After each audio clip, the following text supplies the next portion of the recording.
بسم اللہ الرحمن الرحیم۔ حضرت جعفر بن سلیمان رحمۃ اللہ علیہ کہتے ہیں کہ میں حضرت مالک بن دینار رحمۃ اللہ علیہ کے ساتھ ایک دفعہ بصرہ میں چل رہا تھا۔ ایک عالی شان محل پر گزر ہوا جس کی تعمیر جاری تھی، اور ایک نوجوان بیٹھا ہوا معماروں کو ہدایت دے رہا تھا کہ یہاں یہ بنے گا، وہاں اس طرح بنے گا۔ مالک بن دینار رحمۃ اللہ علیہ اس نوجوان کو دیکھ کر فرمانے لگے کہ یہ شخص کیسا حسین نوجوان ہے اور کس چیز میں پھنس رہا ہے، اس کو اس تعمیر میں کیسا انہماک ہے۔ میری طبیعت پر یہ تقاضا ہے کہ میں اللہ جل شانہ سے اس نوجوان کے لیے دعا کروں کہ وہ اس کو اس جھگڑے سے چھڑا کر اپنا مخلص بندہ بنا لے۔ کیسا اچھا ہو اگر یہ جنت کے نوجوانوں میں بن جائے۔ جعفر چل اس نوجوان کے پاس چلیں۔ حضرت جعفر رحمۃ اللہ علیہ کہتے ہیں کہ ہم دونوں اس نوجوان کے پاس گئے، اس کو سلام کیا، اس نے سلام کا جواب دیا۔ وہ مالک سے واقف تھا پر مالک کو پہچانا نہیں۔ تھوڑی دیر میں پہچانا تو کھڑا ہو گیا اور کہنے لگا، کیسے تشریف آوری ہوئی؟ مالک بن دینار رحمۃ اللہ علیہ نے فرمایا، تم نے اپنے اس مکان میں کس قدر روپیہ لگانے کا ارادہ کیا ہے؟ اس نے کہا 1,00,000 درہم۔ مالک بن دینار رحمۃ اللہ علیہ نے فرمایا کہ اگر تم یہ 1,00,000 درہم مجھے دے دو تو میں تمہارے لیے جنت میں ایک مکان کا ذمہ لیتا ہوں جو اس سے بدر جہاں بہتر ہوگا، اور اس میں حشم و خدم بہت سے ہوں گے، اس میں خیمے اور قبے شرخ یاقوت کے ہوں گے جن پر موتی جڑے ہوئے ہوں گے، اس کی مٹی زعفران کی ہوگی، اس کا گارا مشک سے بنا ہوگا جس کی خوشبوئیں مہکتی ہوگی، وہ کبھی نہ پرانا ہوگا نہ ٹوٹے گا، اس کو معمار نہیں بنائیں گے بلکہ حق تعالی شانہ کے امر کن سے تیار ہو جائے گا۔ اس نوجوان نے کہا، مجھے سوچنے کے لیے آج رات کی مہلت دیجیے، کل صبح آپ تشریف لائیں تو میں اس کے متعلق اپنی رائے عرض کروں گا۔ حضرت مالک بن دینار رحمۃ اللہ علیہ واپس چلے آئے اور رات بھر اس نوجوان کے فکر اور سوچ میں رہے۔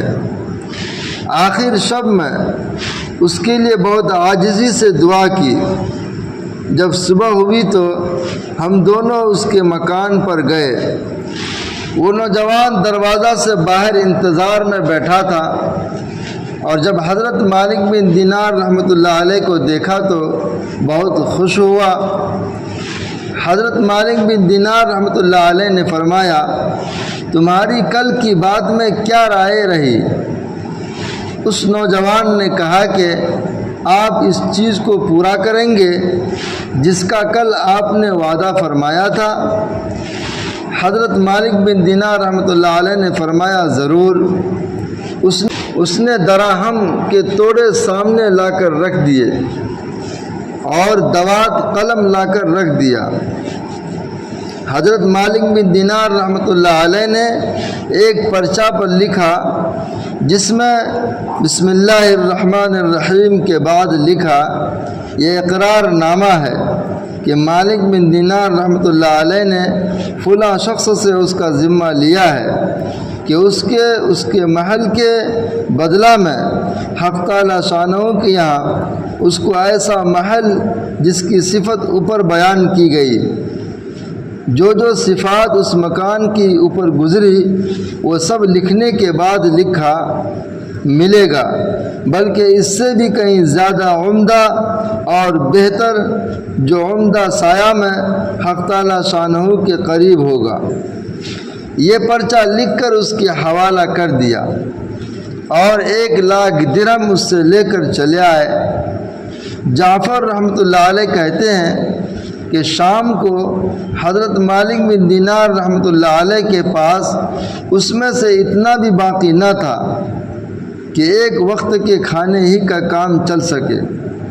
اس واقعہ کو 40 دن بھی نہ گزرے تھے کہ ایک دن حضرت مالک بن دینار رحمۃ اللہ علیہ جب صبح کی نماز سے فارغ ہوئے تو مسجد کے محراب میں ایک پرچہ پڑا دیکھا۔ یہ وہی پرچہ تھا جو مالک بن دینار رحمۃ اللہ علیہ نے اس نوجوان کو لکھ کر دیا تھا، اور اس کے پشت پر بغیر روشنائی کے لکھا ہوا تھا کہ یہ اللہ جل شانہ کی طرف سے مالک بن دینار رحمۃ اللہ علیہ کے ذمہ کی برات ہے، جس کا مکان کا تم نے اس نوجوان سے ذمہ لیا تھا وہ ہم نے اس کو پورا دے دیا، اور اس سے 70 گنے زیادہ دے دیا۔ حضرت مالک بن دینار رحمۃ اللہ علیہ اس پرچہ کو پڑھ کر متحیر سے ہوئے۔ اس کے بعد ہم اس نوجوان کے مکان پر گئے تو وہاں مکان پر سیاہی کا نشان تھا جو سوگ کی علامت کے طور پر لگایا ہوگا، اور رونے کی آوازیں آ رہی تھی۔ ہم نے پوچھا تو معلوم ہوا کہ اس نوجوان کا کل گزشتہ انتقال ہو گیا۔ ہم نے پوچھا کہ اس کا غسل میت کس نے دیا تھا؟ اس کو بلایا گیا۔ ہم نے اس سے اس کے نہلانے اور کفنانے کی کیفیت پوچھی۔ اس نے کہا کہ اس نوجوان نے اپنے مرنے سے پہلے مجھے ایک پرچہ دیا تھا اور یہ کہا تھا کہ جب تو مجھے نہلا کر کفن پہنائے تو یہ پرچہ اس میں رکھ دینا۔ میں نے اس کو نہلایا، کفنایا اور وہ پرچہ اس کے کفن کے اور بدن کے درمیان میں رکھ دیا۔ حضرت مالک بن دینار رحمۃ اللہ علیہ نے وہ پرچہ اپنے پاس سے نکال کر اس کو دکھایا۔ وہ کہنے لگا کہ یہ وہی پرچہ ہے۔ قسم ہے اس ذات کی جس نے اس کو موت دی، یہ پرچہ میں نے خود اس کے کفن کے اندر رکھا تھا۔ یہ منظر دیکھ کر ایک دوسرا نوجوان اٹھا اور کہنے لگا کہ مالک، آپ مجھ سے 2,00,000 درہم لے لیجئے اور مجھے بھی پرچہ لکھ دیجئے۔ حضرت مالک بن دینار رحمۃ اللہ علیہ نے فرمایا کہ وہ بات دور چلی گئی، اب نہیں ہو سکتا۔ اللہ جل شانہ جو چاہتا ہے وہ کرتا ہے۔ اس کے بعد جب بھی مالک بن دینار رحمۃ اللہ علیہ اس نوجوان کا ذکر فرماتے تو رونے لگتے اور اس کے لیے دعا کرتے تھے۔